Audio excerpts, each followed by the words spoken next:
What to do if your house has a gas leak?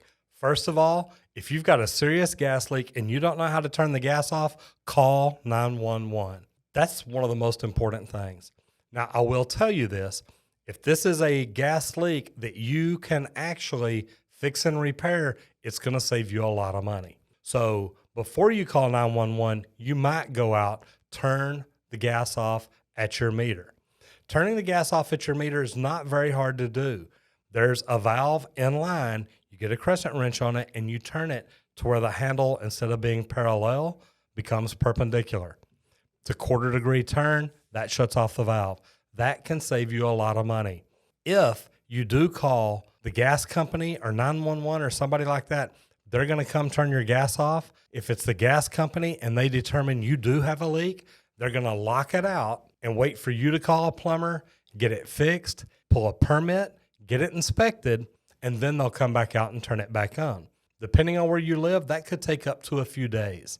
I have seen it take 2 or 3 days. So if it's something that you can go out and turn the gas off at the meter and call a plumber to come test it and check it and see what the problem is, you might think about doing that first. But if this is an emergency and you need that gas shut off immediately and you can't do it, call 911 and get away from the house. Maybe even tell your neighbors they may want to get away from theirs. Gas leaks are dangerous, but knowing how to turn them off can help you.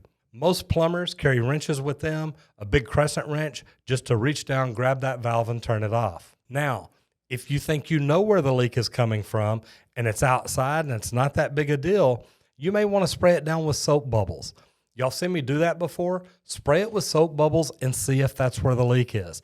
If it's on a nut, like at the top of the meter, you might be able to get a big enough pair of channel locks, pipe wrench, crescent wrench, whatever tool you've got to tighten that up. Just snug it up. You don't want to try and crank it down hard, but if you can turn it just a little bit to tighten that up, a lot of times that will take care of the gas leak. Whether you're on natural gas or propane, chances are it's at a threaded nut or a threaded fitting.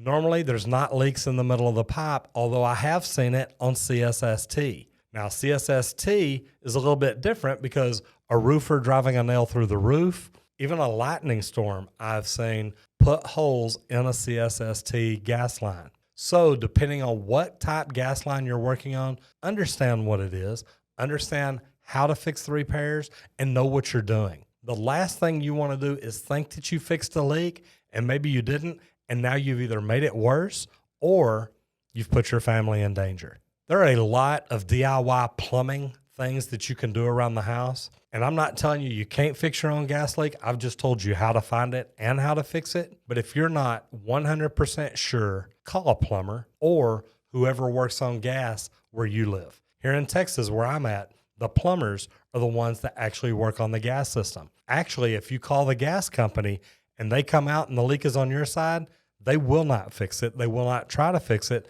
They won't even try to tell you where it is. They will just turn the gas off and tell you to call a plumber. That's why I'm saying, if you're around us or here in the state of Texas, or if plumbers work on gas in your area, you may want to just go out, turn the gas off at the meter, call a plumber and let them come take care of it for you. So if you've ever had a gas leak that either you fixed yourself or the gas company came out and turned it off and now you had to call a plumber to come fix it, do me a favor and let me know down in the comments, how bad was it, how long did you have to wait, and what it ended up costing you. If you like this video, give us a thumbs up. And if you hadn't done it yet, please subscribe and ring the bell so you don't miss out on anything. I'm Roger Wakefield, Lead AP, the expert plumber, and I'll see you on the next video if you don't get flushed.